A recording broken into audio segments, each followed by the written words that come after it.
우리 주님께서 우리에게 허락하신 좋은 날입니다. 우리 다 같이 주님 앞에 찬송하시겠습니다. 526장 찬송하시겠습니다. 526장 목마른 자들아 다 이리 오라. 526장입니다. 526장 다 같이 찬송하시겠습니다. 목마른 자들아 다 이리 오라. 이곳에 좋은 샘 흐르도다. 힘쓰고 애씀이 없을지라도 이 샘에 오면 다 마시겠네. 이 샘에 솟는물 강같이 흘러 온 천하 만국에 다 통하네. 빈부나 귀천이 분별이 없이 다 와서 쉬고 또 마시겠네. 생명수 샘물을 마신 자마다 목 다시 갈하지 아니하고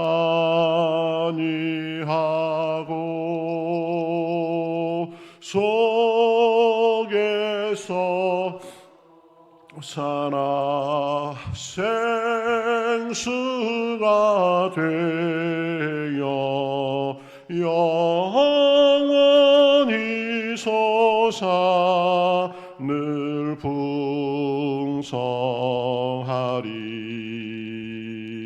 이 샘의 이름은 생명의 샘물. 저수정빛같이 늘 맑도다. 어린 양 보좌가 근원이 되어 생명수 샘이 늘 그치지 않네. 아멘. 우리 같이 기도하시겠습니다. 하나님 감사합니다. 오늘도 저희들을 불러주시옵시고 주님 앞에 마음을 열고 나아갑니다. 참 목마르며 그 갈증을 어떻게 채워야 될지 모르고 살 수밖에 없는 운명이지만, 그러나 주님께서 우리의 생수가 되셔서 우리 영혼을 적셔주시고 우리 삶에 쓸 것을 공급해 주시니 감사합니다. 오늘도 그 은혜를 사모합니다. 저희들의 마음을 열어주시고 저희들의 입술을 열어주시어서 오늘도 주님과 교통하는 그런 시간이 될 수 있도록 인도하시고, 말씀이 저희들에게 양식이 되어서 우리 삶의 모습이, 우리의 인격이, 우리의 신앙이 점점 더 자라고 성숙하며, 그래서 주님을 영화롭게 하고 사람들에게 빛을 비출 수 있도록 인도하여 주시옵소서. 마음의 무거운 것도 또 기도의 제목도 다 주님 앞에 내려놓고 오직 주님만을 바라보며 오늘도 위로받고 힘을 얻는 시간 될 수 있도록 함께하여 주시옵소서. 감사하며 예수님의 이름으로 기도하옵나이다. 아멘. 성경 말씀 시편 52편 보도록 하겠습니다.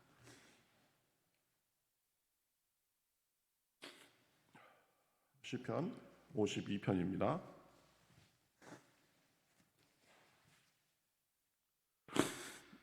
시편 52편 우리 한 절씩 저 여러분이 교독하시겠습니다. 포악한 자여, 내가 어찌하여 악한 계획을 스스로 자랑하는가? 하나님의 인자하심은 항상 있도다. 내 혀가 심한 악을 꾀하여 날카로운 삭도같이 간사를 행하는도다. 내가 선보다 악을 사랑하며 의를 말함보다 거짓을 사랑하는도다. 간사한 여여, 너는 남을 해치는 모든 말을 좋아하는도다. 그런즉 하나님이 영원히 너를 면하시며 너를 붙잡아 내 장막에서 뽑아내며 살아있는 땅에서 내 뿌리를 빼시리로다. 의인이 보고 두려워하며 또 그를 비웃어 말하기를, 이 사람은 하나님을 자기 힘으로 삼지 아니하고 오직 자기 재물의 풍부함을 의지하며 자기의 악으로 스스로 든든하게 하던 자라 하리로다. 그러나 나는 하나님의 집에 있는 푸른 감람나무 같으며 하나님의 인자하심을 영원히 의지하리로다. 같이 읽으시겠습니다. 주께서 이를 행하셨으므로 내가 영원히 주께 감사하고 주의 이름이 선하심으로 주의 성도 앞에서 내가 주의 이름을 사모하리이다. 아멘. 자, 오늘은 시편 52편입니다. 다윗의 맞서기를 인도자를 따라 부르는 노래, 이렇고 뒤에 보면 이제 표제가 또 다른 그 상황을 설명하죠. 에돔인 도액이 사울에게 이르러 다윗이 아히멜렉의 집에 왔다고 그에게 말하던 때에, 다윗이 지금 도망다니던 때인데, 사울을 피해서 도망다니던 때인데 도액이라는 지방에 이르러서 그 지방의 제사장인 아히멜렉 도움을 받고 지금 도피하고 있던 때인데, 그것을 도액이 사울에게 쪼르륵 가가지고 고사질한 겁니다. 그래서 지금 다윗은 급하게 도망가고 그런 얘기인데, 이 이야기는 사무엘상 22장 7절부터 23절까지에 나와 있습니다. 이 도액은 에돔 사람이었는데요, 사울 왕의 목자장이었습니다.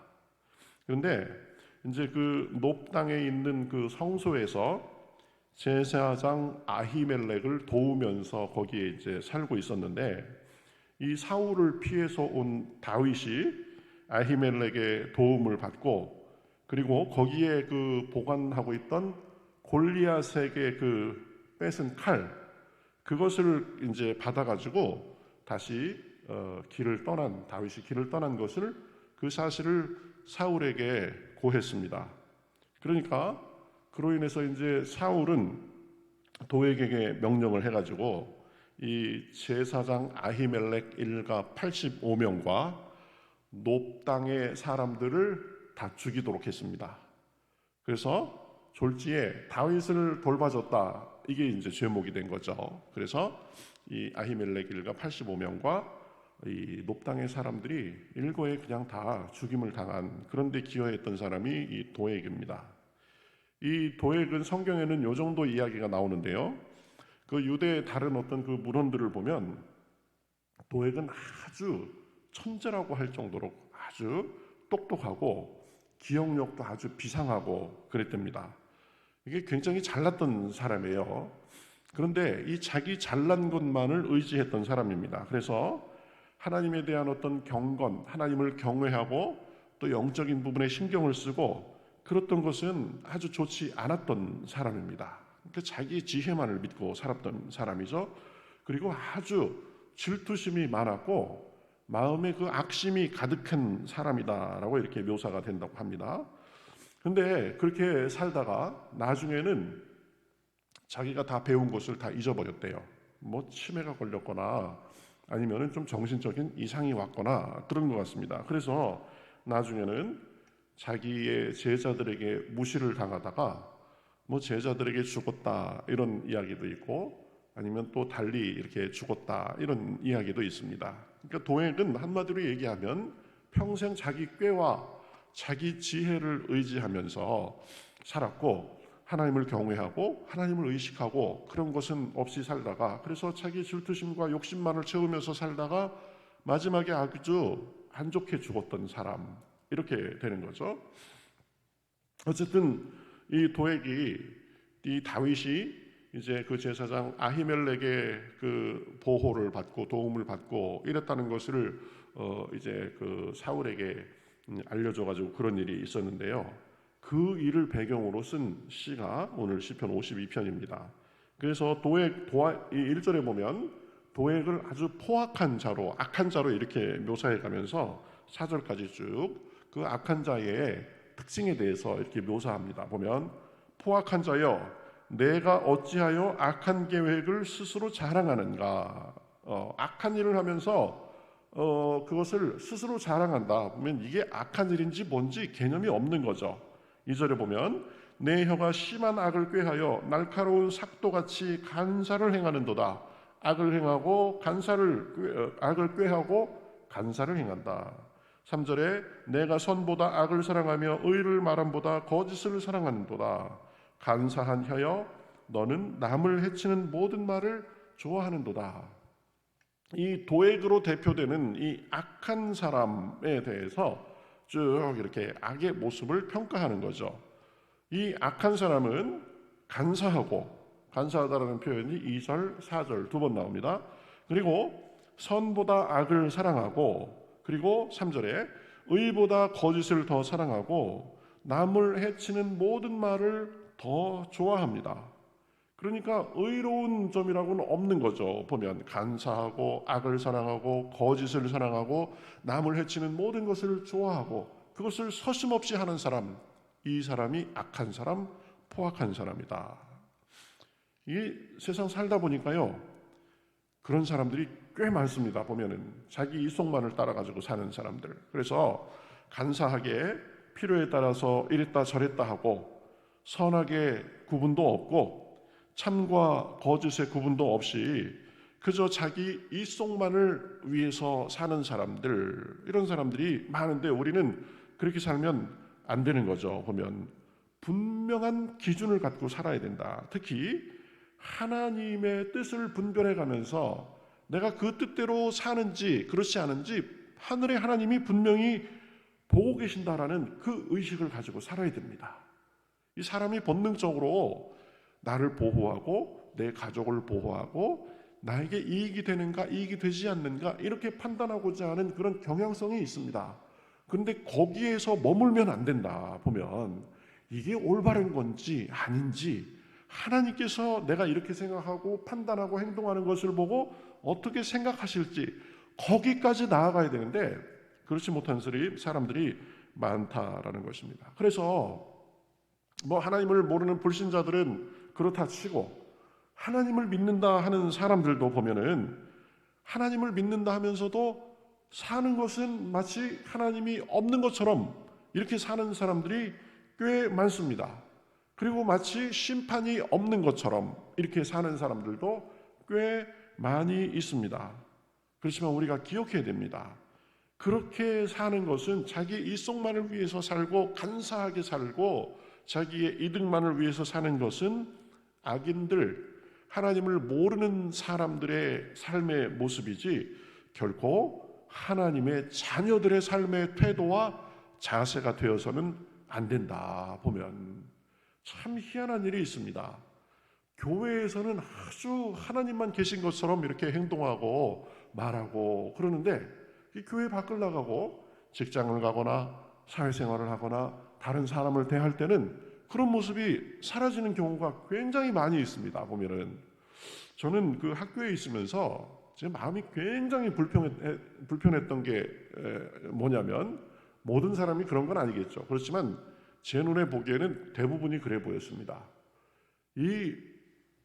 우리 학교에 오려면 크리스찬이어야 됩니다. 그리고 나사렛 교회에 출석을 해야 돼요. 그래야 직원이나 교원으로 그렇게 채용이 될 수 있습니다. 그러니까 다 교인일 뿐만 아니라 보면 집사님, 권사님, 장로님들이에요. 이 교수님들, 그다음에 이 직원분들 이런 분들 오래되면 그렇게 되죠, 교회에서. 근데 희한한 게 보면은 학교에서는 이분들이 거의 신앙의 모습이 안 보여요. 거의 불신자 같아 보면. 겉으로만 그저 이렇게 친절한 척하고 안 그런 척하고 포커페이스라고 그러죠. 그죠? 자기의 생각을 숨기고 하는 것을 보면 이분들이 도대체 의의 개념이 있는 사람인지 선의 개념이 있는 사람인지 저는 참 그게 헷갈렸습니다. 이 제가 보기보다 순진해요, 사실은. 그렇다고 제가 아주 분별력도 없고 그렇다는 의미가 아닙니다. 그래도 나름대로는 기준을 갖고 이게 내 일 속에 맞지 않아도 그것을 위해 살아야 된다, 의롭게 살아야 된다, 그런 의식이 있습니다. 모르겠어요. 저도 세상의 풍파를 그렇게 많이 겪은 건 아니고 그저 나면서부터 목사의 아들로 자라면서 교회 울타리에서, 그리고 이제 일반 대학교를 다니기도 했지만 또 신학교에 오면서부터는 전도사로서 목사로서 늘 교회 환경에서 살아서 그런지 모르겠습니다. 그렇지만 어쨌든 너무 보면 이중적이랄까? 그런 모습이 너무 많다. 그렇죠? 이게 악한 사람의 모습이라는 거죠. 우리 구원받은 하나님의 백성들은 분명한 기준을 갖고 살아야 된다. 그 기준은 자기 나름대로의 기준이 아니라 무엇이 기준이 돼야 되죠? 하나님이 보신다는 사실, 하나님의 말씀에 위배되는가, 하나님의 뜻에 맞는가, 이것을 작은 일부터 큰 일까지 그 기준을 가지고 살아야 된다라는 것입니다. 왜냐하면 우리는 그냥 막 사는 사람들이 아니라 하나님의 백성이기 때문입니다. 그리고 하나님이 우리의 삶에 대해서 그것을 가지고 평가하실 날이 있다라는 것을 믿고 사는 사람입니다. 이 세상에서 술수를 피우고 악에 대해서 눈 감고 선에 대해서 관심 없이 자기 이익만을 위해서 살다가 그게 잘 살면 이 세상에서는 어느 정도 잘 살 수 있겠죠. 그래서 그것 가지고 누리기도 하고 행세도 하고 부족함이 없다 이래가면서 살 수 있겠죠. 그런데 거기까지가 아니다. 이것이 우리가 믿는 신앙의 근본 아니겠어요? 죽고 나면 우린 바로 하나님 앞에 서서 우리가 어떻게 살았는가를 가지고 심판받아야 된다. 그러니까 늘 우리의 말과 생각과 행동을 조심해야 되는 거죠. 하나님께서 보고 계신다. 그리고 이것 가지고 언젠가는 하나님 앞에 다 결산할 날이 있다. 이걸 가지고 살아야 되는데 도액 같은 사람도 그 의식이 없던 거죠. 보면 내가 찬스 만났다. 왕에게 내가 인정받을 절호의 기회다. 다윗이 이랬다는 것을 내가 고해가지고 왕에게 더 많은 칭찬과 사랑을 받고 내가 더 많이 누리겠다. 그런데 다른 것을 못 본 겁니다. 사울이 얼마나 포악한 사람이고 그로 인해서 이 제사장 그 다윗 하나님께 기름 부음 받은 사람을 살려주고 그런 사람이 어떻게 일을 당할지 그걸 모르고 자기의 이속만을 위해서 산 사람이 도액입니다. 그러니까 5절에 뭐라 그래요? 그런즉 하나님이 영원히 너를 멸하시며 너를 붙잡아 내 장막에서 뽑아내며 살아있는 땅에서 내 뿌리를 빼시리로다. 하나님께서 너를 멸하실 거다. 하나님께서 내 장막에서 너를 뽑아내고 살아있는 땅에서 내 뿌리를 빼시리로다. 엄청난 심판 아니겠어요? 여러분 거짓을 가지고 악에 눈 감고 그래가면서 잠깐 영화를 누리면 뭐합니까? 결국은 하나님이 멸하시고 하나님께서 뿌리를 뽑을 텐데 그런 사람은 하나님이 반드시 심판하실 것입니다. 그래서 하나님이 너를 영원히 멸하시고 내 장막에서 뽑아내며 내 뿌리를 뽑아내실 것이다 라고 말하는 것입니다. 여러분 우리는 좀 더 넓게 봐야 됩니다. 긴 안목을 유지해야 됩니다. 현실이 어렵거나 현실의 이 속이 참 정의와 선과 이런 것에 대해서 나를 흐트러지게 할 때 이것은 30년 40년짜리밖에 안 된다. 어떻게 보면 1년 2년짜리도 안 된다.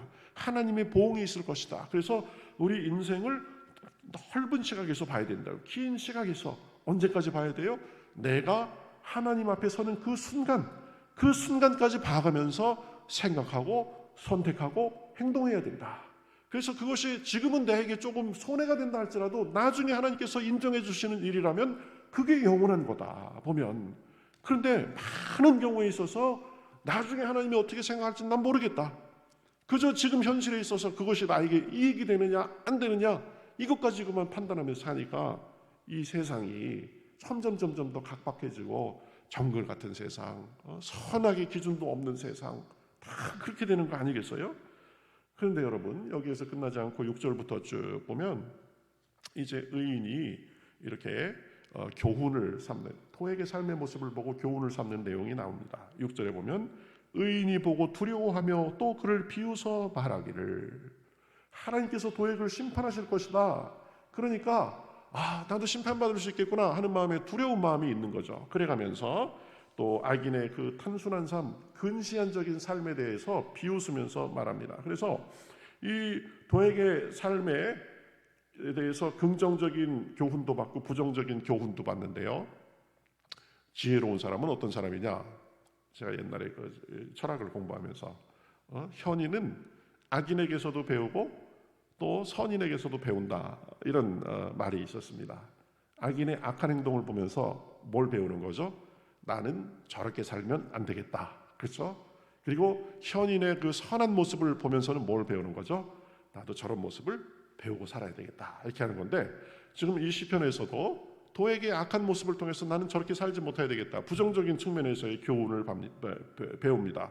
7절에 보면 하나님을 자기 힘으로 삼지 아니하고 도액은 재물을 자기 힘으로 의지했다. 나는 그렇게 안 살겠다라는 거죠. 그리고 7절 하반절에 보면 자기의 악으로 스스로를 든든하게 했다, 이런 표현이 나옵니다.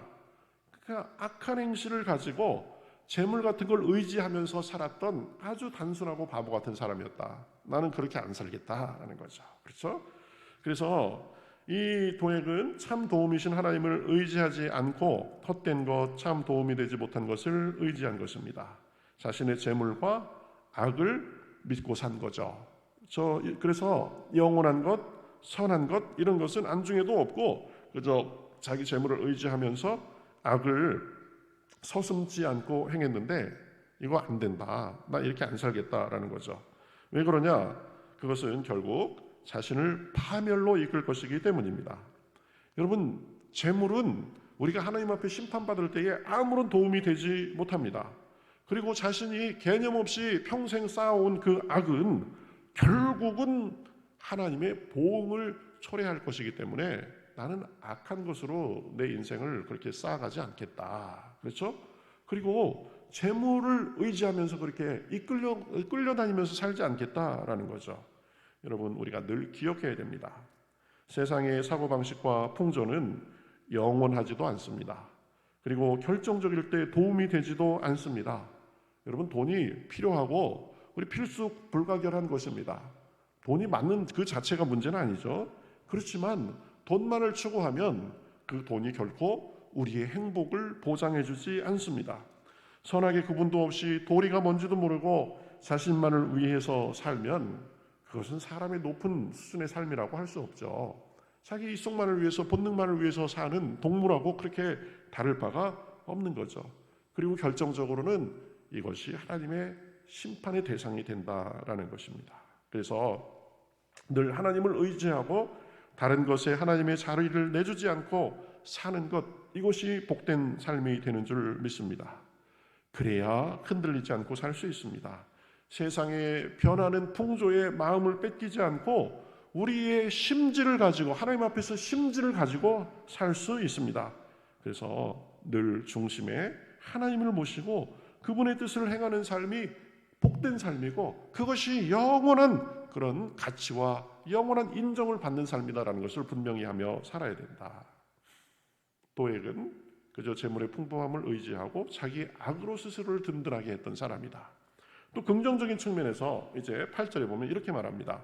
나는 하나님의 인자하심을 영원히 의지하리로다. 그래서 하나님의 집에 있는 푸른 감람나무 같이 살겠다, 이렇게 말합니다. 그리고 9절에 보면 영원히 주께 감사하고 주의 이름을 사모하면서 살겠다.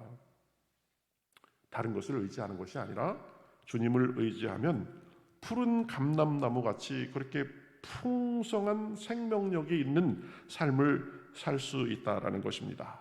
그리고 하나님을 의지하며 살 때 감사가 넘치는 삶을 살 수 있다라는 것입니다. 하나님이 생명의 근원이시고 우리 인생에 참 복을 주시는 분이시기 때문입니다.